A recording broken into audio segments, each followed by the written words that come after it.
Arratsaldeon, gaurko hitza pantaila. Ez dakidalako jabetuta ote gauden zenbateko pantaila kopurua dugun gure inguruan, bazter guztietan eta kalera irten ezkero ere samatuko duzue bazter guztietan iaia badela halako kamera bat. Bai, guztiak grabatzen aritzen dira eta segurtasunaren izenean gainera halaxe ez da, gure kaleak bete dira eta onartu dugu. Ze prezio ordaintzeko prest gaude? Kamera horiek ekartzen diguten ustezko seguritate horren truke, hori izango da gaur erantzungo dugun galderetako bat. Horiek dira kanpokoak, baina gero norberak ere badu berea. Poltsikoan gaur egun zeinek ez duen segapotoa, eta segapotoa iaia telefonorako baino kamerarako ere erabiltzen dugu. Hau omen da, historiako selfierik ezagunena. Ze argazkiak egiten hasita, ingurukoari baino ere, gure buruari egiten diogu argazki ezta, eta kanpokoari egiten diogunean, gero batek daki, disko gogorran edo gordetzen dugu, sekulan ikusiko ez badugu ere. Ikusten duzu, hausnarketarako gairik ez zaigula falta. Zineko argazkia zen hori, zineko selfia, eta zineaz ari garela. Simpsondarrak, bai, ezagutuko dituzue ezta, baina euskeraz entzun aldituzue inoiz, begira, zorionez, euskal munduan, euskalgintzan, bada lana bere bizkar hartzen duen jenderik, eta horregatik Ander, Torregarai, 17 urteko gazteak, bera bikoizketa ikasten ari da, eta ez dio erronka makala jarri bere buruari, Simpsondarren pelikula hartu du, eta berak bakarrik euskara bikoiztu du Simpsondarren pelikula hori.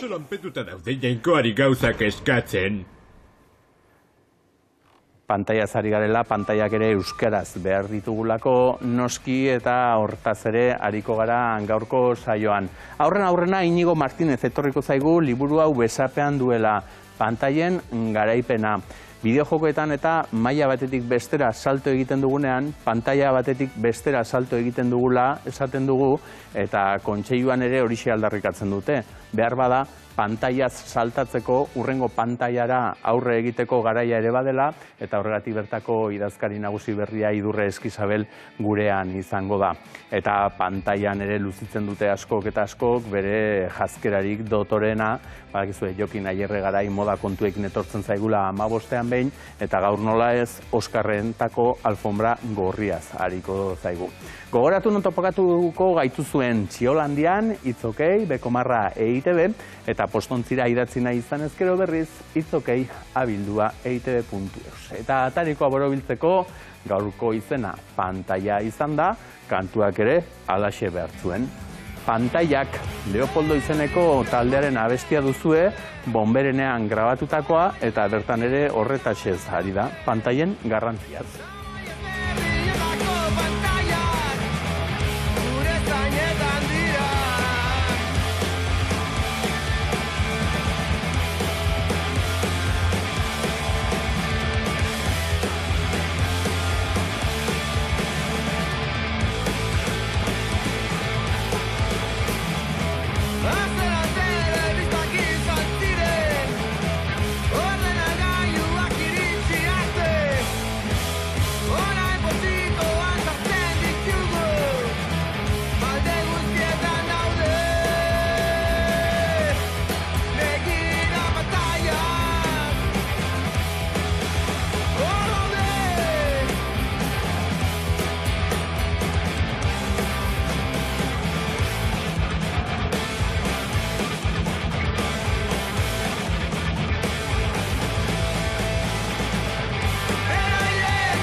The Oscar goes to Everything, Everywhere, All at Once.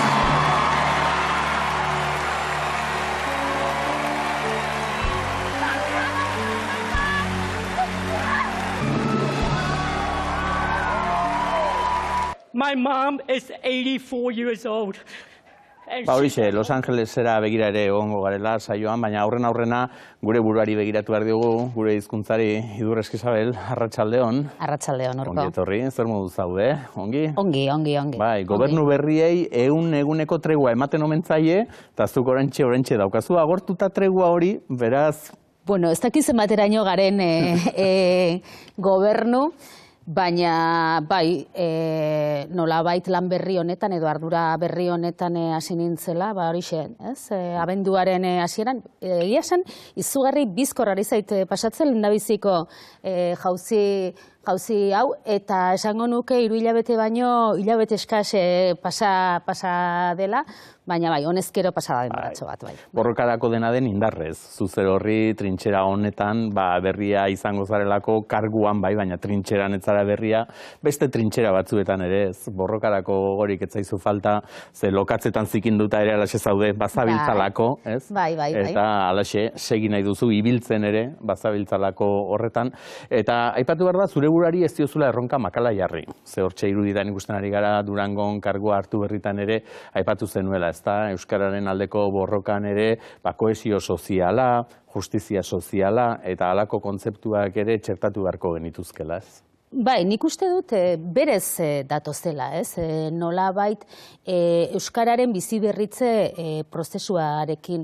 Azken batean Euskararen biziberritze prozesua eraldaketa sozialeko prozesu bat da, ezta? Eta egia da, badaukala helburu zehatz eta jakin bat, askotan hizkuntza batean, ez? Fokalizatzen duguna, ikusten duguna, gorpuzten duguna nolabait, baina uste dut foku hori ez dela askotan egokiena, ezta? Ze hizkuntza bat ez da ezer hiztunok ez pagara, ezta? Azkenean hizkuntzak hiztuna gara, gorputzak gara, eguneroko bizipena gara, eguneroko bizitza gara, eguneroko harremana gara, eguneroko harreman sozialak gara, eta nolabait biziberritze prozesu horrek esan nahi du hiztun askoren burujabetza ariketa bat esango nuke, ez da? Bai, ez da, eta zuk ere esan zenuen, hitzaldi hartan bertan, politikari ere etzaiola beldurrik izan behar. Askotan esan izan dugulako, politikatik kanpo utzi behar dela, ez da, euskararen gaia, baina behar bada politikariketik, ez, utzi beharko genuke kanpotik, baina politika egin behar dela euskararen gaian, baldin eta aurrera egitean nahi badugu. Bai, ezinbestean, ez da, egia da euskalgintzak edo euskalgintzako sektore askotan, eta gaina oso modu ulertzekoa da eta ulergarria da lelo bat izan dela beti euskarak politikatik kanpo behar duela, ez? Nolabait babes bat ematearren ez dadin izan liskarri turri edo, ezta? Edo elkarren kontrako liskarren jomuga edo, ezta? Baina uste dut hori berpentsatu egin behar dugula eta nire ustez, hain zuzen ere, euskarak behar duena politika da. Letra larriz idatzitako politika, diodan bezala, eraldaketa sozialeko prozesu bat delako, eta gainera hori ez daukana lotura bakarrik hizkuntza batekin, baizik eta hiztun komunitate batekin, herritar askoren eskubidekin, bizi praktikekin, mundua ikusteko modu batzuekin, munduan egoteko modu batzuekin, eta esango nuke gainera guk hemen euskararekin daukagu, ez? Nolabait arazo auzi edo gatazka, hori ez? Batzutan gatazka hitzari ere zebeldur. Azken finean ez, badira ez, arazoa, auzia eta gatazka. Bai, ez da, eta berez gatazka hitzari izendatzeari ez genioke beldurrik eduki behar, gatazke irtenbide onak ematea da gakoa, ezta? Orduan, guk euskararekin daukagu auzi hau, baina munduan beste hizkuntza askorekin gertatzen da. Gainera, munduari begiratzen badiogu ikusten dugu joera badela nolabait ez, azken boladako globalizazio ez hiperkapitalista muturreko honek denoi ere, ez? Nolabait oso basatia gertatzen zaiguna, ez? Esango nuke gainera, ezker eskuin ardatz klasiko hoietan, egon diren posizioak ere nolabait azken boladan aldatzen daudela, edo deserosotasun hori ohiko banaketa hoietatik harago doala, ezta? Bizi ezinak edo zailtasunak gero eta ukigarriagoak zaizkigulako jende askori, ezta? Eta hor azpi ibili beharko dugula euskera oharkabean edo gera ez dadin, ezta? Bai, batetik hori eta bestetik nolabait munduko gertakari hoietan guztietan gertatzen ikusten duguna da haundia gero eta haundiago eta txikia gero eta txikiago, edo aberatsa gero eta aberatsago eta ahula gero eta ahulago, ezta? Eta esango nuke hizkuntzen gaira ekarrita ere, hau da, hori hainbat geruzatara eraman dezakegula eta hizkuntzen gaira ekarrita ere gauza bera esan dezakegula. Onartuko dira zu txantxa, baina zuk politikarako deia egin zenuen eta zer eta politika egin beharko ez luketenak ere politika egiten hasi direla. Ze oldarraldi judizial batean, bete-betean harrapatu zaitu, zure karguaren izendatze berri honek. Lehendik ere bagenituelako tamalez, ezta, epaitegietatik eta etorritako makina bat sententzia, Barakaldokoa, Irungoa, baina azkeneko hau Uli Azpikoak ere hortxe harrapatu zaitu, kargua estreinatu berritan, eta gainera badirudi hau are larriagoa dela honek ekarri dezakenarekin, ezta? Ze azkenean lan munduko hizkuntz eskakizun ez ari gara, eta orain arteko sistema bera ere kolokan jarri dezakena. Hori da, epai itxura batean eman dezakete, edo irakurketa bat izan daiteke, ez? Epai solteak dira, ezta? Kasu zehatz batzuen gainean ezarritako epaiak, edo kasu batzuei buruz emandako epaiak, baina guztiek badute konstante bat, ez? Ardatze konstante bat, eta da nolabait gaur egun autonomia erkidegoa ari gara kasu honetan. Nolabait ofizialtasuna eremu osoan daukan Euskal Herriko administrazio zati bakarraz, ezta? Eta hor nolabait hitzartu, adostu eta onartu diren hizkuntz politikak auzitan jartzen dituzte epai hauek, ezta? Hau da, 82ko adostasuna bera auzitan jartzen da nolabait. Euskalgintzan gainera lehendik esaten ari gara, ja hortik jauzi bat egin beharrean gaudela, etorkizuneko erronkak mundua asko aldatu zegula 40 urtetan, eta garaia dela, ez, jauzi hori egiteko besteak beste, eta berriro autonomia erkidegora nator, eukidugulako hezkuntza sistema bat baita ere jende asko euskaldundu duena, hau da, soziolinguistikoki ere hor egon delako bilakaera bat, eta hori eskatzen ari garenean euskalgintzatik justu, oraindik eta atzerago eramaten gaituzten epaiak datozko. Eta epaiek hartu duten nolabait ere beraiei ez dagokien ardura bat, ez? Azken finean erabakitzea hizkuntza politikak nolakoa behar duen. Deiabi moduko bat ere izango zenuen, ze orain 20 urte zu ere beste epaile baten sententziak eta beste epaile baten erabakiak bete-betean harrapatu zintuen, hortaz ere badakizu zertxo bait, baina kontseiluan mintzat argi utzi duzue honek erantzun irmo bat behar duela batetik, eta zuek zer horrek ere prestaudete eta halaxe iragarri duzue protokolo bat ere prestatzen ari zaretela alakoen aurrean eta nola jokatu jakiteko, ezta? Bai, egia da, protokoloaren ideiarekin gabiltza, uste dugulako gertatzen ari dena larria dela, diozun bezala de facto epaileak egiten ari direlako hizkuntza politika, baina hain datoz epaiak azkar. Bat bestaren atzetik gainera, ez? Batekin erantzuterako berria ere badagoela, eta... Bai, eta protokolo on bat proposatzeko, ze protokolo horren helburua litzateke benetan adostua eta ahalik eta eragile gehienek eurena egiteko modukoa izatea, eta horrek lanketa bat eskatzen du, eta hori iritsi baino lehen iristen zaizkigu besteak. Baina egia da ari gara horretan, uste dugu gainera erantzun baterako bideak zabaldu behar ditugula, eta horixe izango da. Eta eredu bezala hartu duzu gainera zuk ongi ezagutzen duzun emakumeen mundu martxakoak, hilketa matxisten aurrean eta egiten dituen erantzunetan erabiltzen duten protokolo horren gixako bat edo, tankera hortan edo behintzat handik zer balio ote dezaken ura hartu eta holako bat landu, ez? Bai, hori da momentu honetan lantzen ari garena. Egia da, erantzuna ikusten dugula maila desberdinetakoa izan daitekela. Gure ustez, adibidez, Barakaldoko epaiarekin Barakaldon gertatu zena oso interesgarria izan zen. Hau da, Barakaldoko euskaltzalen elkarteak hartu zuen nolabait protesta horren gidaritza, baina era berean batzar ireki bat deitu zuen herriko beste eragileekin, oso erantzun ona izan zuena. Hau da, herritik sortutako erantzun bat izan zen. Edo Uliazpi kasuan, gure ustez, oso interesgarria da baita bertako langileak izan direla nolabait epai horren aurka egin duten lehendabizikoak, ez? Eta gainera hor badago, nire ustez gauza oso interesgarri bat, eta denbora guztian eztabaida horra eramaten da, ezta?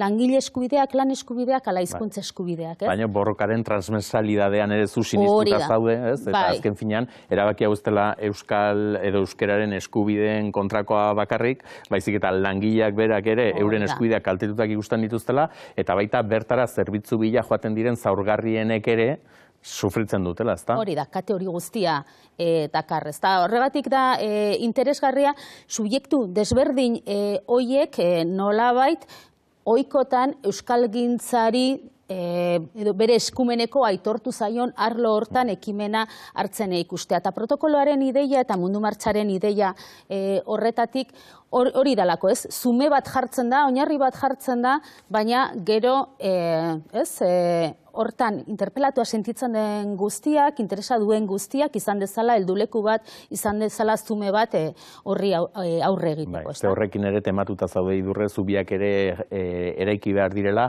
baita euskalgintzan ari ez direnekin ere. Gure gauza endogamiko bat izan beharrean, hor desberdinen artean ere sortu daitezkela aliantzak eta horiek ere beharrezkoak izango direla. Bai, uste dut hori oso importantea dela, ez? Pixka bat euskararena esaten diogun hau, behar bada noizbait utzi behar diogu euskararen hori izendatzeari, ezta?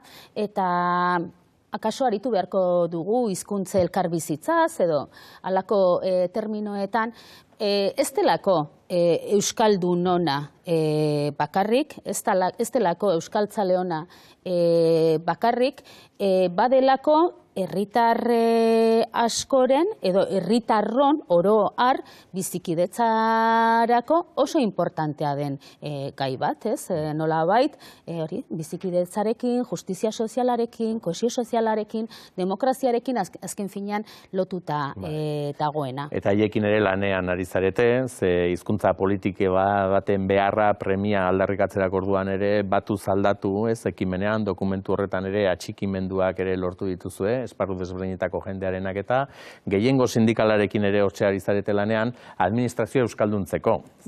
Azken finean hori ere bada beste gaietako bat, eta hor gainera enbido handira jo duzue, epe muga bat ere jarri diozue, ez? Proposamen batzuk egin dituzue, eta horiek bete ezkero, 15 urteren ostean administrazioan euskaldunen eskubideak bermatuta egon daitezkela uste duzue. Autonomia erkidegoko administrazio publiko. Bai, ze hori ere bada gurean oraindik errealidade ezberdina dauzkaguta. Ondo, oinabardura ona. Baina, gainera igual izan daiteke autonomia erkidegoa trakzio indar batez, gero besteetan ere egiteko. Baina, gehiengo sindikalarekin landua daukagu plan bat, nolabait erakusten duena 15 urtean autonomia erkidegoko administrazio publikoa euskaldundu daitekela. Eta hain zabalduta dauden mezuen kontra, inor bota gabe, inor bazterreko sentiarazi gabe, hori egiteko bidea badagoela eta dioan bezala sindikatuekin landutakoa da, eta sindikatuen interesen artean badago, noski, euskararen alde egitea, hizkuntz kohesioaren alde egitea, baina badago baita ere euren afiliatuak defendatzea. Esan nahi dut, langileak babestuta daudela proposamen honetan. Bai, ze lab eta labek egin dute bat momentuz, karo, zer beste bi sindikatuekin, edo gehiago ere badira, baina beste bi sindikatu nagusiekin, zer egin jakinda, elegite horietako askoren atzean ere, sindikatu horietako kideak daudela. Bai, eta bueno, hor badaukagu ezin ulertu bat, ikuspegi diferente bat. Hala ere pentsatzen dut, lasai zen honez eta borondate honez hitz egin da, ez dela, ezer ez hurbilgarri, ezta? Bueno, uste dut gakoa honetan guztian badela nolabait hizkuntzen auziari benetan daukan kokalekua ematea. Fronterik ez zaizu falta, beste da hezkuntzarena, eta hor hile honen 23an ikasleok kalera, hortxe ikusten zaitugu, ezta, kontseiluak ere bat egin duelako deialdiarekin, aprilaren 22an ere Baionan azterketak euskeraz egiteko eskubidea aldarrikatuz ere mobilizaziorik izango da, eta hor ere aspaldiko kontuak diruditen hauek, oraindik ere bere horretan jarraitzen dutela, ezta, Idurre? Bai, hori da, bueno, pentsa, orain ez, martxoan 23ko honekin ez, eta gainera auki dugu harremana gazte euskaltzalen sarekoekin, eta entzuten diezu ez, kontatzen zein arazo dituzten, zein diren beren planteamentuak, eskariak, zer eskatzen diguten aurreko hoi baita ere ez, beren bizitzak euskaraz ardaztu ahal izateko, eta egia da, nahi ez dela ere, duela 35 urtera juten zaidala burua, ez da? Bai, atzera. Orduan ere, ez, dela 35 urte, oso antzeko eskaerak genituelako, eta zer esanik ez hori, Ipar Euskal Herrian, eta azterketak euskaraz horri lotuta, ez? 2 baino gehiagotan esan dut, ez? Ze gauza antinatura, ez da? Ikasleak azterketak eskatzen, euskaraz, baina azterketak, ez da? Bueno, beren etxai nagusiak, ez? Hori da oraindik ere Euskal Herriko hainbat lekutan daukagun errealitatea eta panorama. Ehunka ikaslek beren ibilbide akademiko guztia egiten dutela euskaraz, baina horren askitasuna frogatu behar dutenean, ezinezkoa dutela. Bai, eta zuk lehen aipatu bezala, herri hau zatitzen duten esparru edo eremu horietan ere egoera desberdina da, hezkuntzaz ari garela, ezta? Mainerun, bertako 19 familiek ere hala eskatu dutelako, zabaldu da edia euskerazko lerro bat, halakorik ez dute lortu, Lerinek ere, ez? Leringoa familiak dira hoiek, eta Maineru da eremu, eremu mistora salto egiteko. Horre ikusten da, gizarteak edo herriak baduela eskakizun bat, baina ez dakit gobernuak eta kasuntan Nafarroakoak horri ere erantzun ete dion, ez? Jakinda, garai batean zenolako gobernuak ziren, haren aitzakia zen, bestelako gobernurik ere izan da tartean, orain ere ustez ezkerragoa, progresistagoa den gobernu bat bada, baina hala ere eskakizun horiei oraindik ere entzungorrarena egiten. Oraindik ere entzungorrarena egiten oso modu ulerkaitzean askotan, ez da?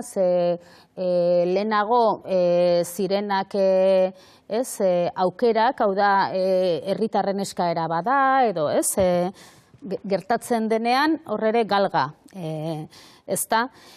Egia da, nik uste dute, honekin guztiarekin badagola gogoeta bat nire ustez importantea, eta berriro hizkuntzen auziak zer esan nahi duen horretara ekarri nahiko nuke, zenbat kostatzen den, ezta? Hain, ez? Nekeza den, ez? Egun guztian egon beharra. Bai, eta nolabait gauza hain txikiak edo hain oinarrizkoak diruditenak, ez? Eskubideen parametroetan jarrita giza eskubidei lotuta, norbera izatearen eskubidei lotuta, hain oinarrizkoak diren gauzak, ez onartzak edo zailtasun horiek, nik uste adierazten dutela hizkuntzek eta hizkuntza gutxituek, hain zuzen ere lehen aipatutako eraldaketa sozialeko prozesuetan daukaten garrantzia eta daukaten potentziala. Bai, horre batetik ziuraski badago gure auzo estatuetan badagola nolabait txertatuta oso genealogia kultural monolinguista eta supremazista, baina bestetik badago baita ere nik uste dut potentzial, intuitzen dela, halako mugimendue badutela, ez, arrakalatzeko potentzialitate handi bat. Eta beldurra ematen dute, baina esango nuke, gure etorkizunaren itxaropena ere horretan dagoela. Bueno, horrekin geratuko gara, dena aipatu duz, ez da gure auzo estatu horiek, biak, diglosia orain arte uste genuelako ere euskarak, frantzesarekin edo espainolarekin zuela, baina, ingelesa ere sartu zaigu tartean, eta gaur pantaia zariko gara orain Inigo Martinezekin ere, eta, gaur egun, gazteenak batez ere, pantaiari begira egun guztian. Helduenak ere bai seguraski. Eta hor, euskerak ere ez badu asmatzen bere zirrikitu egiten, ez? Aipatu behar da herri ekimenari esker, pantaiak euskeraz eta halako ekimenari esker, aurrera pauso batzuk lortu direla, legea bera ere aldaraztea edo lortu dela, zeurentxe urte erdi da ikusentzuneko lege berria onartu zela, baina haren ondorioz edo hartutako erabakiak oraindik ere ez direla nahikoak aldarrikatu duzu. Bai, bere garaian aipatu genuen eta irakurketa hori egin genuen, kontseiluak ni ez nengoen oraindik, baina lanketa hori egin zuen, eta ekarpenak ere bai, Espainiako legea izango edo den horri, eta irakurketa bazen gutxienekoak ere ez zeudela jasota. Hau da, euskarak edo Espainiako estatuko beste hizkuntza gutxituek erreprodukziorako aukera minimoz jasota egoteko behar zituzten gutxienekoak ez zeudela jasota. Baina orain ari gara ohartzen gutxieneko hoiek ere ez direla ari betetzen, ezta? Eta hor sortzen daia kezka handi bat. Garrantzitsua delako batez ere gazteen erabilerarekin kezkatuta bagaude, orain arte hezkuntzari lotutakoa izan delako, ezta, ustez behintzat danak euskara ikastearekin batera, erabilera iaia bere kabuz ere etorriko zela, baina datuek diote formula horrek ez duela ez duela funtzionatzen, ez duela behintzat euneko eunean betetzen, ez? Ez, eta nik uste dut hori konstatazio bat izaten ari dela, eta ekuazio ura okerra izan zela, ez dute pentsatzerik naik inork osoko zuzenketa baten gisa hartzerik, ze karo 40 urteko emaitzak daudenean zuzenketa egitea erreza da. Esan nahi dut, garai hartan, ala pentsatu zen, zeuden tresnekin pentsatuz hori zela bidea, eta bada bidearen parte bat, baina bide luze honek erakutsi digu ez dela nahikoa. Beste gauza batzuk ere behar direla. Eta gainera, hori azken urteetan biderkatu egin zaigu premia hori, beste gauza batzuen premia hori, hain zuzen ere, paradigma globalizatzaile honetan ikusi duguna delako, hori, handiak gero eta handiago, eta txikia gero eta txikiago, inglesa gero eta hegemonikoago, ikusten ari gara hizkuntza handiak ere, gure auzo hizkuntza handi hauek ere beldurrez daudela eta neurriak hartzen. Frantzia horretan espezialista bat da, frantsesaren ganako babes neurriak hartzen, kuotak, inbertsioak, bai? Orduan, gurea bezalakoa. Egin beharko dugula lana, eta lan hori bideratzea egokitu zaizu orain. Baikor bukatzeko, ze irakurri dizut, 22. mendera euskara segurazki bizirik iritsiko dela, baina indartsu iristea, hori izango dela erronka. Bai, eta hor badut kezka, esan nahi dut. Ez dut gure garaiko, zu gaztexeagoa zara, baina gure nolabait kontakizunaren eta gure bizipenen parte da, gure esku bat zegoela euskara ez galtzea. Gure seme-alabei euskara ez galtzea, galdu, igual ezin diegu esan, ze ziurazki ja oso ondo erregistratuta dago Euskal Herriaren parte batean behintzat hezkuntza sistematik bermatuko dela ere, ezagutza hori ez da, oraingoz orain, bideratuta dago, zalantza dokat, eta hori benetan diot, eta ez da etxiari joteko eta biktimaren lekuan jartzeko, nik zalantza dokat, 2040an euskara hizkuntza bizi, benetan bizi, funtzional, gorpuztu, nolakoa izango den, zenbateraino. Eta horregatik uste dut lan handia daukagula egiteko, ze uste dut munduari egin diezaiokegun ekarpenik handienetako bat dela, 2040era, 50era, 60era, 3000era, 5000era euskara, eta euskararekin batera beste hizkuntza gutxitu guztiak, hau da, hizkuntzekin harremantzeko eta munduarekin harremantzeko modu jakin bat eramatea. Zu ezagututa lana egingo duzula seguru gaude, lokatzetara jaitsiko zarela eta gainontzeko ere jaitsi gaitezen, eta hori izango da gainera denok batera egiten badugu, errezago egingo dugulako eta batzez ere eraginkorragoa izango delako, ezta? Hori da. Eskerrik asko Idurre. Zuri, eskerrik asko.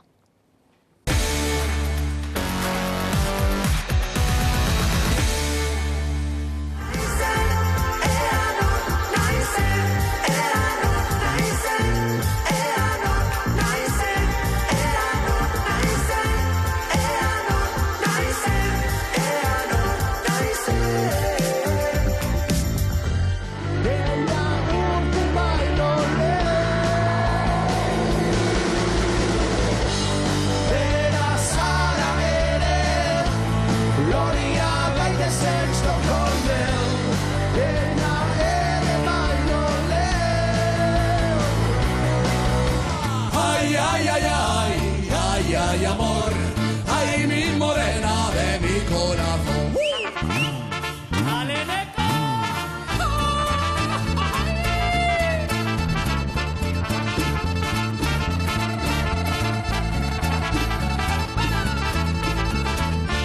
Me gusta tocar guitarra, me gusta cantar el son. El mariachi me acompaña cuando canto mi canción. Me gusta tomar mis copas, aguardiente es lo mejor. También el tequila blanco con su sal le da sabor. Ay, ay, ay, ay, ay, ay, amor. Ay, mi morena de mi corazón. ¡Chuma! Bueno, gaiztakeria onartuko didazue, baina bakarren batek esango du lehendik ere gure pantailan gutxitan agertzen denez puro relajo, guk ere ekarri dugula. Ze pantaia zera dela, pantaien garaipena hitz egin behar dugu. Iñigo Martínez, arratsaldeon. Bai, arratsaldeon. Ze lehen esan dugu ezta, eta Idurrerekin ere aritu gara, makina bat borroka bat daudela, borroka beti batek irabazi egiten du, besteak galdu egin behar izaten du batek irabazteko, eta ez dakit bat pantaiek beti irabazten ote diguten, orain aztertuko dugu ezta, baina bueno, zerbait badu hortik, ez? Bueno, garaipen hori totala izatea da kontua, ez?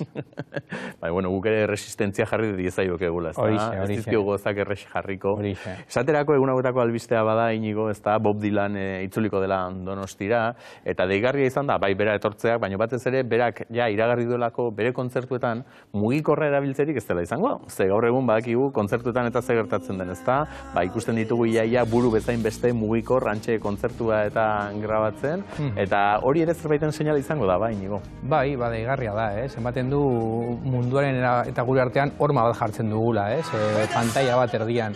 Eta zentzu horretan, ematen du gure begiak daudela aurpegian egon beharrean gure eskuetan.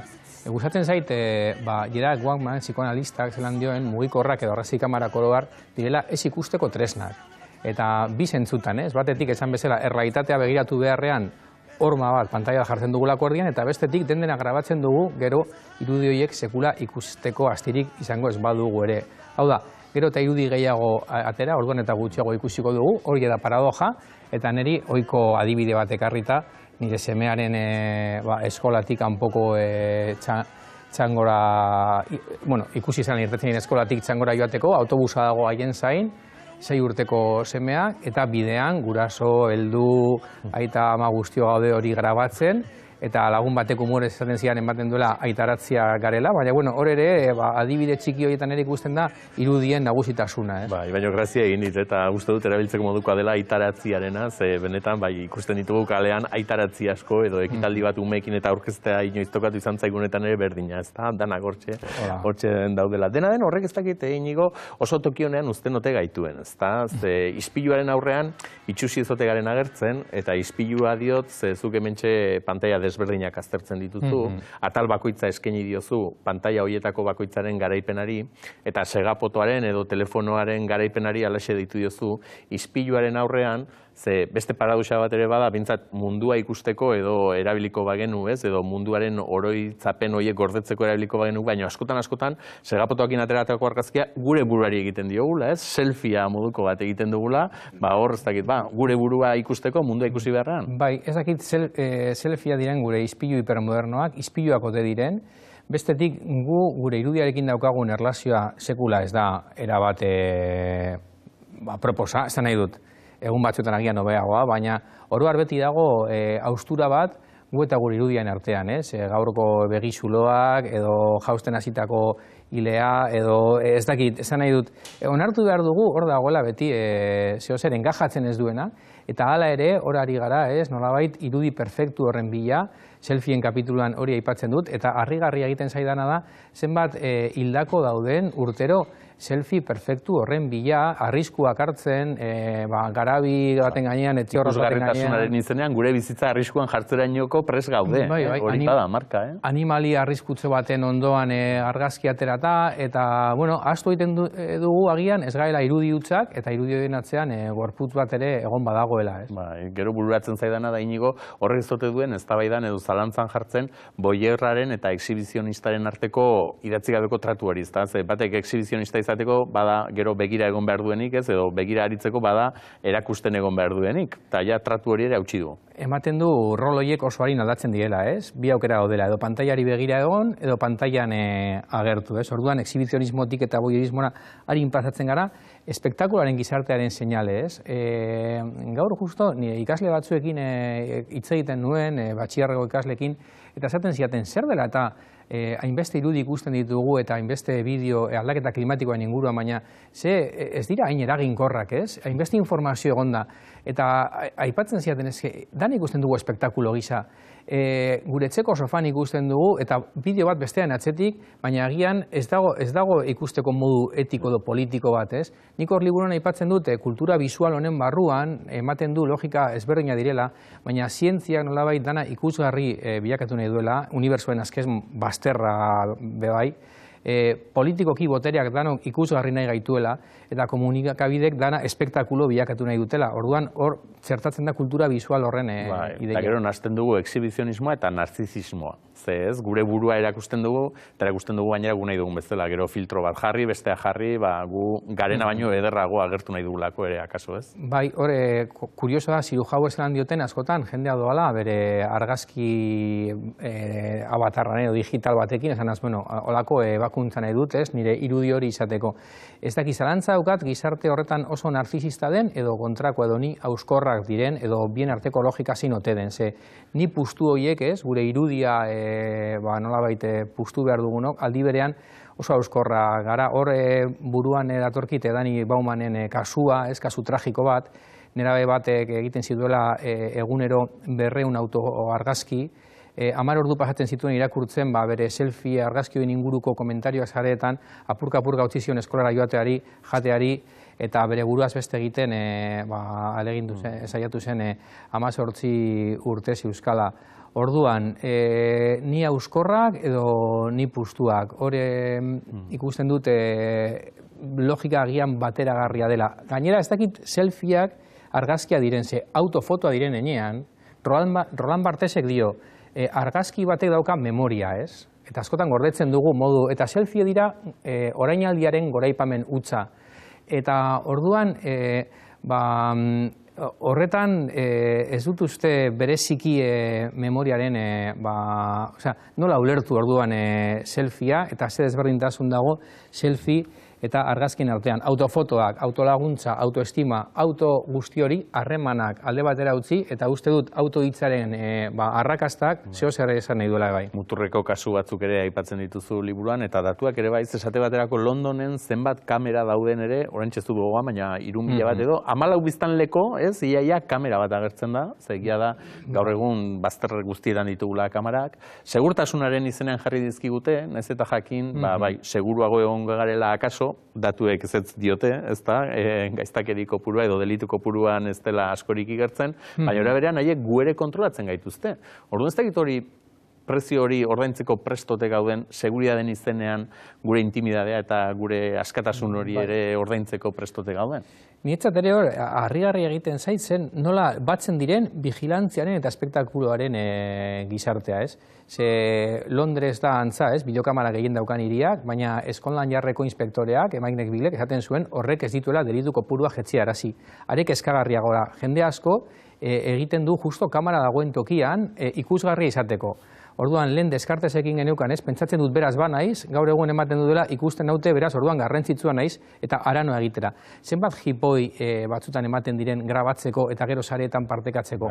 Orduan, espektakuloa eta bideozaintza bebai hor dago korapilo komplikatu bat. Eta bideozaintza hortan gainera batzutan bideokamera faltsuak ere jartzen ditugu, ez? Itxurakerian edo erorita, eta gero telebistan eta ere egia da iragarki eta pila bat dagoela, ez? Alarma sistemak eta iragartzeko, saltzeko, eta noski horiek saltzeko eraberean, segurtasun ezaren irudia ere zabaldu beharra daukazu, ez? Hau erosteko premio bat sortu zazu, ze premio horren erantzunez erosiko du gero jendeak erosiko duena. Orduan... Bai, eta horren atzean ikuste ere dagoela segurtasunaren hitz potolo horren atzean dagoela konfiantzaren krisia, ez? Uste dut, liburuan hori aztertu egiten dut, ze punturaino, ez, falta segula, hau da, gardentasuna une oro besteari begira egotea, hori ez da maitasunaren seinale. Eta maitasunaren seinale edo konfiantzaren seinalea da, ez zaitut guztiz ezagutzen, baina zugan sinistu ezaket. Orduan, horrela, urko funtzionatu aldugu, jakin gabe guztiok, egin gabe jarraipen, erabateko jarraipen bat elkarri, eta orduan gizarte nahiko paranoiko bat erekitzen ari gara zentzu horretan. Baina hortxe arrisku bat hartu duzu Inigo, ze azkenean gehiagizko kontrol honen kontra aritzen zarenean, ez, edo poliziaren presentziaren kontra eta aritzen zarenean, erantzuna beti izaten da, zerbait egingo zenuen, poliziaren edo kontrolaren beldur baldin bazara, seguru zerbait txarra egin duzula eta hori izkutatu nahian zabiltzala. Bai, trampa bada niretzako hori, ez? Da, ez baduzu dena erakutsi nahi, susmagarria zara. Edo susmagarri edo ikusle. Ez dut uste hori denik dikotomia egokia. Uste dute gardentasuna, erabateko gardentasunaren kontrako ideologiari aurre egin behar diogula. Ez garela erabat gardenak ez da gure buruarentzako, zer dira bestela gure ametsak. Eta behitu, esaten dute haurtzaroan, badela momentu bat, nun umeek uste duten bere gurasoek badakizkitela bere pentsamendu guztiak, haien pentsamendua gardena direla. Eta subjetiboki oso momentu importantea da, topatzea, benetan, besteek ez dakitela zer pentsatzen ari garen. Hor dagoela, ikusezina den eremu bat norberarentzako. Batzutan, umeen gezurrak dira horren adierazle. Hau da, gezur bat esan albadizut, ez badakizu gezurra dela, orduan ez dituzu nire pentsamenduak ikusten. Eta beraz, batzutan ez ditugu gehiagi moralizatu behar edo umeen gezurra, baizik eta ikusi ze funtzio daukaten haien garapen subjetiboan. Teknologia berez ona edo txarra izan gabe, gero arena erabilpena izango da ona edo txarra, ze barrura begirako pantailez ere ari zara eskanerrez, eta hor argi daukagu denok osasunerako denean, ez, gure gaitzak eta ezagutzeko denean ona dela. Baina eraberean, eta aeroportuetan eta ere gero eta gehiago ikusten dugu, halakoetatik pasa berri izaten dugula, ez, ikus dezaten, ea zerbait badote dugun barruan, eta hor berriz ere kontrolera itzultzen gara. Bai. Bueno, aeroportuan etzako dira oso toki distopikoak, osatzen zaitu horre buruz berroitea, baina... Hortik ere badu pixkat liburuak, alako mundu distopiko hori, baina eraberean, askotan ez dagun egia ere bazaiguna, ze errealitatean oinarritutakoa. Bai, baina egia da, eskanerren noski medikuntzarako eta haien abantaiak aipatu dituzunak gurgo ukaezina direla. Hala ere, lagun mediku batzuk esaten didate, auskultatzearen garrantziare hor dagoela, ez? Eta askotan, paziente moduan ez dugu nahi bakarrik irudi bat izan, baita dugu medikua gu ikutzea, gu entzutea, hitzen garri batzuk entzutea. Hora gertzen da bai, Freuden anekdota txiki bat, ume batek zelan esaten dien bere izekoen etzera doa lo egitera, gau ez beldur da, eta esaten dio izeko, mesedez, hitzegidazuz ez da ezer ikusten.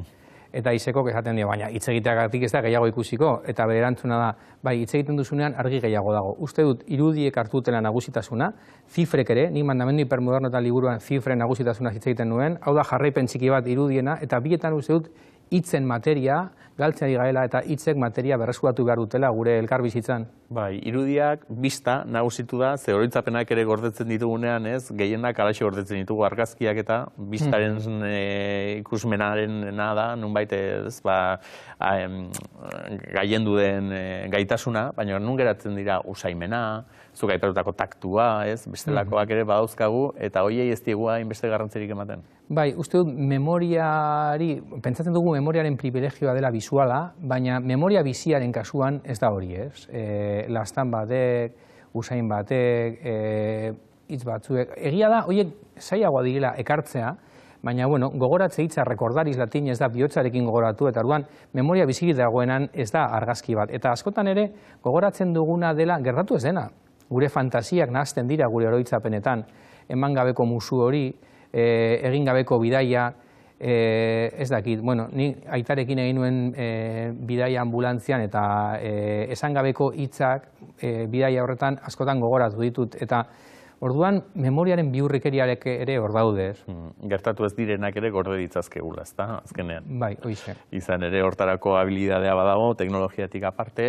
Frantzian egindako saiakera batera aipatzen duzu, ez da 2005 urtean, nun 3 urteko umeak gero etorkizunean gaizkile bihurtuko ote ziren, halako ikerketa bat egitea, hori ere gogorra eta latza, ezta? Azkenean nolako predeterminismo horretan sartzeak eta ja txikitatik jakin ahal izateak gero etorkizunean norbera zer izango den.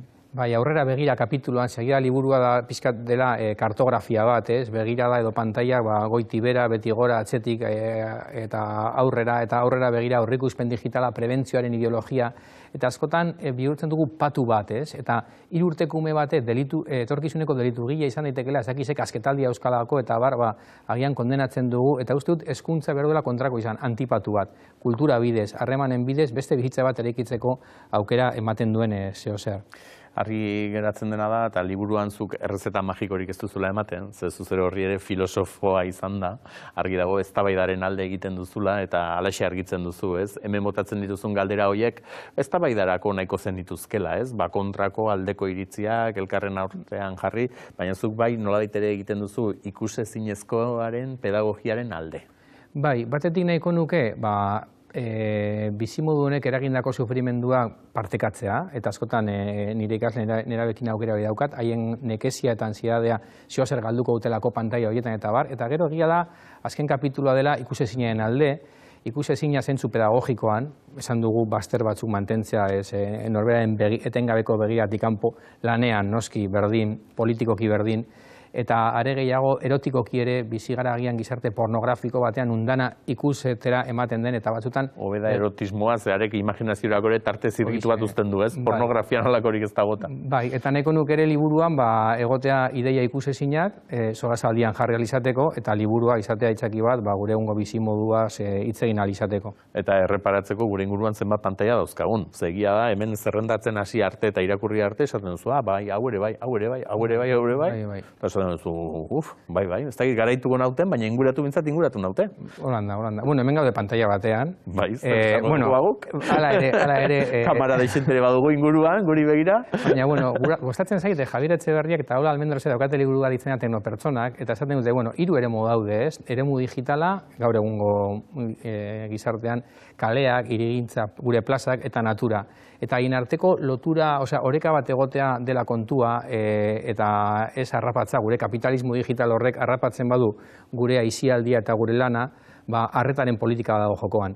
Noiz behinka, dana beltza utzuri izan gabe, hor daude pantailak, baina hor dago basoa, hondartza, paseoak, gure kalea, gure plazak, eta, bueno, neurrian egongo dela gakoa, ez da?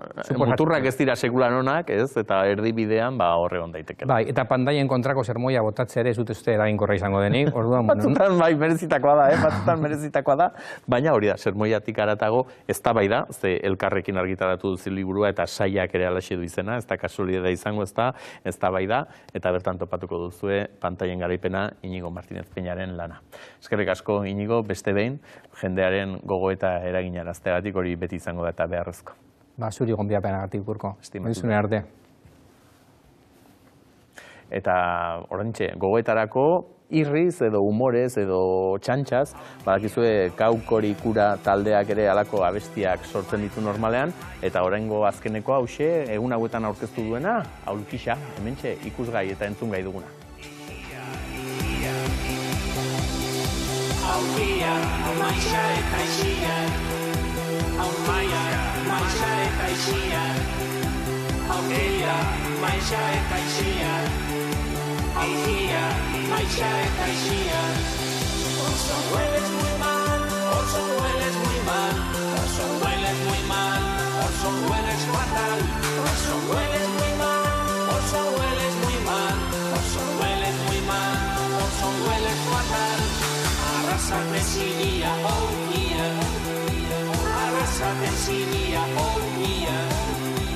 Arrasate siria, oh mía. Arrasate siria, oh mía. izaten zinia, maixa eta omia, izaten zinia, maixa eta omia, izaten zinia, maixa eta omia, izaten zinia, maixa eta omia.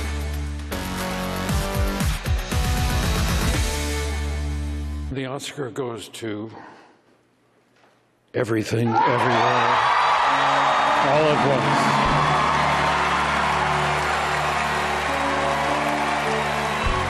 Hortxe, berehala egingo dugu, Los Angelesera, baina aurrena Jokin Agirregarai arratsaldeon. Arratsaldeon. Los Angelesera egin aurretik, ze badakit danak zai daudela, claro, zure tartea izan da, eta aste honetan Oskarrak gertatuta, danak zai daude zure begizorrotzak non joko ote duen edo, baina aurrena eta hemen tarte honetan ere euskal diseinatzaileen alde egiten duzunez, aipatu behar da, Parisen ere izan dela Isabel Zapardiez, ez, bere azken bilduma aurkezten, eta arrakastaz gainera. Bai, 21 urte daramatza bagoi joskintzaren munduan, ezkongaien soinekoekin, eta barra ditugu ere kalera eramateko prest dauden jantzi horiek sortzen, eta orduan Parisera salto egin du lehenengo aldiz, Bartzelonako Braidalean eta ohikoa izan da bera ikustea, eta bueno, bertan 21 urte daramatzanez, 21 look aurkeztu ditu, Nebula izeneko bilduma, bai, lana da, 21 look egitea, eta bueno, oso estilo ezberdinak aurkeztu ditu, emakumeak ere bakoitzak bere interpretazioa egin dezan eta bere burua bakoitzean islatuta ikusi dezan, eta polita da ze izar odeietan edo nebulosetan oinarrituta dago. Hortik izena? Hortik izena, hortik koloreak, formak, egiten dituzten dizdirak, orduan arrakasta izan du, baina egia da lan handia badagoela atzetik, ze manikian bertan sortutako jantzi asko dira, mulage teknikarekin sortuak, orduan bakarrak dira, erabili dituen oialak, brodatu guztiak eskuz egin dituzte, orduan goi joskintzako bilduma bat aurkeztu du. Aurreko batean saio honetan izan ginen Aitor Goikoetxearekin, zure aholkoa jarraituz eta elkarrizketa politia eskaini zigun gainera arek, eskerrik asko. Berak ere utzi zuelako garbi, olako Fashion Weekak edo astek, ze garrantzia duten diseinatzaileentzat. Claro, berak hitz egiten zuen hasiberriaren ikuspuntutik, ez? Erakusleio gisa ere balio duelako. Isabel Zapardiez batek ja beste izen bat baduena, beste ibilbide bat baduena, hauentzat ere bada garrantzitsua, ez da hasiberriak ez izan, ez da azken finean hor zaudela edo mantentzen zarela erakusteko ere balio duelako. Bai, balio du zure kalitatea erakusteko urteak pasata, ez? Maila altu badaukazula erakusteko jendeari, eta kasu honetan nazioartera salto egin duelako, ez? Bai, hemen Euskal Herrian ezaguna da, nazio mailan ere ezaguna da, baina bueno, orain gure mugetatik kanpo ere ezaguna da. Eta orain bagoaz Los Angelesera. Ze hortxe ikusten ari naiz nik gure pantaila beltza daula, baina nik uste dut etxean ez dela beltza izango, eta kolorea jarriko dugu, kolore txua etorri delako Oskar sarien gala. Gala bera ez omen da bat ere kolore txua izan, iluna, zozoa, motela. Jantziei begira, horra lehen golpean 0 batetik 10 zenbat? 7 bat jarriko nioke. Pixka justu ibili da urtengoan, eta kolorekin badauka zer ikusia hori, ze ikusten badezu horten alfombra gorririk ez dago. Ja, eta hori zer izan da, onerako edo txarrerako?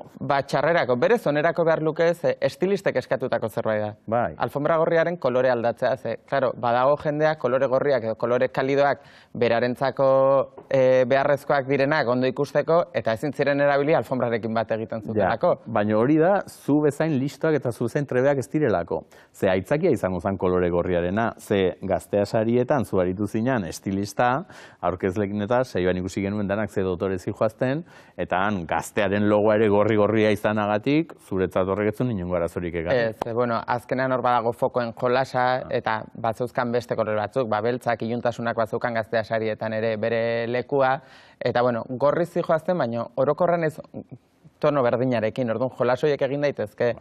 Baina zuk uste duzu hemen txampain koloreko alfombra hau jarrita, estilistei etziela bat ere mesederik egin, ze ez zuten estilismoek hainbeste luzitu. Ez, kontutan hartzekoa da, emakumezkoen zati handienak kolore argiekin joan dela, eta beraiek bazekiten zintzen alfombraren kolorea, baina ez zuten espero kontraste ez hori topatzea bai argazkietan eta irudietan. Alere, zailtasun, zure kutxunenak edo, zeintzuk azpimarra dutzen dituz? Cara Delevingne izan da niretzako gustukonetako bat, ze badarama jantzi simplea esan dezagun volumenez betea, baina oial bakarrarekin egina, gorria, Orduan, bueno, bada, Elisab diseinatzailearen soineko bat, bera orokorrean, Emiratuetatik datorren diseinatzaile arabea izan da, bitxi asko erabiltzen ditu, eta horrengoan oso simplera jo du, eta oso egokia.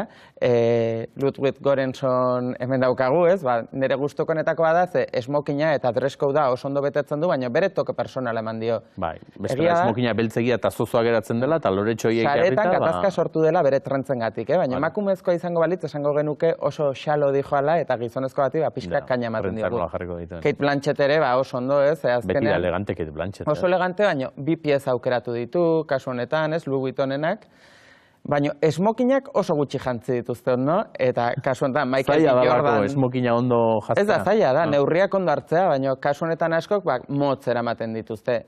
Asko gustatu zaidan besteetako bat da, Jean Baptista Baliren soineko hau, ez, bada naked dress edo soineko biluzi bat, eta horren beste ez erakusteko, jaka edo beroki erraldoi bat jarri diote, volumenez betea. Naked dress da, azalaren kolorea edo daukalako azpitik, ez? Edo askotan ez daukalako, ez gardena delako, eta pedreria jartzen delako, ikusi behar hau iruzkina irakurren izun Txiolandian esaten zenuela, hau ja iratiko arantxak ez, deskubritzula arantxak. Nereak jantzi zuen, Nerea Torrijosek oso modan daude, baina gero bere atzekoak ez zuen ezer ikusten galan, eta kendu inbarra izan zuen momentu batean. Brendan Fraserren kasuan, iruditzen zait, goraipatzekoa dela, ez dauka gorputz esan dezagun modeloa, baina oso ondo egokitu diote berari esmokinaz, botoiak pixka bat igota, eta Nicole Kidmanen kasuan, soinekoa sinplea da, Armani bat, baina oso figura polita egiten dio, baina kasu honetan, bere irudiak gehiago viralizatu dira Mozkor dijoalaren zantzu horretan. Eta sekulan asmatzerik, behin festarazoa zela ere, zer egingo duzu Eta Andrew Garfield da, esmokina ondo jantzi duen, beste gutxienetako bat, ez? Fendi etxeak egin dio neurrira, eta ikusten da, manga bere lekuan daramala, galtza, iristen dela beraino, ze askotan txorkatiak ikusi ditugu, eta ez nahi, eta alde batean altuago zegoen bestean baino, orduan hor, estilisten lan ez da finegia izan. Ez da fina izan, baina pentsatzen nintzen marka hundientzat ere hau erakusleio ezin hobea da, azken finean mundu guztia dagoelako bertara begira, eta beraiek ere espektatiba handia izango dute eta nola esateko apustua ere egiten dute, ez? Horren arabera geratuko delako euren izena toki honean edo toki txarrean. Diseinuak bi modutara sartu daitezke alfongon beragorrian. Alde batetik txeke bidez, hau da izarrekin akordioak egiten dituzte eta ordaindu egiten diete hau jazteagatikan, orduan bere estilistak beraien bilduma barrutik aukeratu behar dute, eta bestea da, izarrak esaten duenean bere estilistaren soineko gustatzen zait, edo bilatu mota honetakoak, eta hortik aukeratzen da soinekoa, ez? Askeagoa den aukeraketa bat. Ordaindu gainera asko ordainduko dute. Bai, zifra oso altuak dira. Kontutan hartzeko, estilista batek Espainian adibidez, 100-300 euro kobratuko lituzke horrelako zerbait egiteagatikan, eta Estatu Batuetan 3.000 euro inguru ibiltzen da merkeena. Orduan, bueno, hortik hasita, imaginatu markek zenbat ordaindu dezaketen jantzi hauek jazteagatik. Eta hala ere, batzutan hori dena ordaindu, eta hala ere, piura txarrarekin aterako dira, ze halakoak ere izaten dira. Eta denoi gustatzen zaigu, hauek oso politak, baino... Sigourney kasua oso deigarria izan da. Gaixoak, hainbeste urte itxaron sari bat jasotzeko, eta guain zerta soineko itxusia aukeratu dula. Egia da, niretzako da soineko itxusia dela da, bere gorputzari ondo egokitzen ez zaiola. Azkenean, bularraren pintzak ez doaz bere bularrak dauden lekuan, gerria deskolokatuta dijoa, orduan bere figura horrek desegoki egiten du begira, eta azkenean da, emakume bat daukan adinarekin oso ondo konservatuta dagoena, eta ez dio bat ere mesederik egiten. Austin Butlerren kasuan, esmokina zoragarri darama, baina galtzak motz, justu egi, manga oso altua, erlojua ikusten zitzaion, eta alare beso zati bat. Rooney Mararen kasuan soinekoa oso soineko interesgarria da, ze Alexander McQueenen soineko txuri bada, eta badauka bitxikeria bada, korapilo bat egin diotela isatxean soinekoari zergatik, artxiboko vintage soineko bat ezin delako moztu, orduan luze dauka, eta nola konpondu dute, korapilo bat eginez. Baina goitik txikia dauka. Eta hori da, horrela pasa zuen gala guztia, besoak bilduta. Erosoa eretzan izango, ez? Florent Pagen... Edredoiarekin. Edredoia dirudi, baina gira, Valentino Etxak volumenak oso ondo lantzen dituela, zein da gauza, dena jantzi duela. Badarama oso abrigo edo soineko landua, volumena handiekin, koilar edo lepoko oso handia, orrazkera oso landua, orduan, gauza gehiagi dira.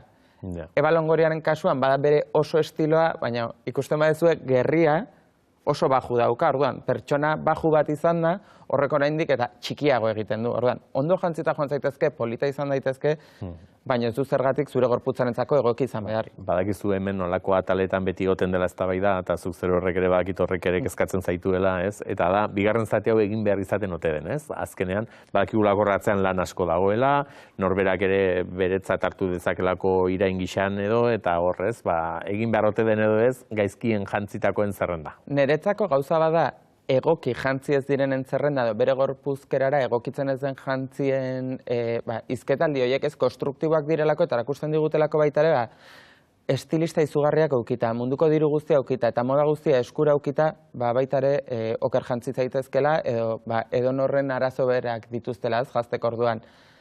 Baina behatza jartzean horbaiten gainean esaten, zuzera okerren jantzi dena, hori azkenean prisma bakarretik egiten den balorazioa da ez, eta da zure gustutik. Hori egiten duen editoreari gustatzen zaion edo gustatzen zaion.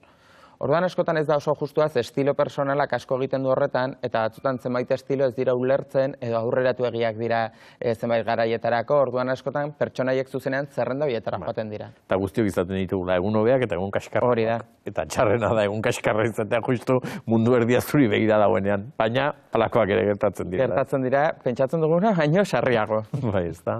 Bueno, tira, behintzat gaur beste begi bat ez ikusteko aukera izan dugu, eta eskertzen dizugu, Jokin, gaur 15 berriz ere izango gara, eskerrik asko, eta zei badakizue, bihar ere hementxe izango garela, ez dakit dotore edo ez, ze guk ere batzutan asmatzen dugu, eta beste batzutan ez.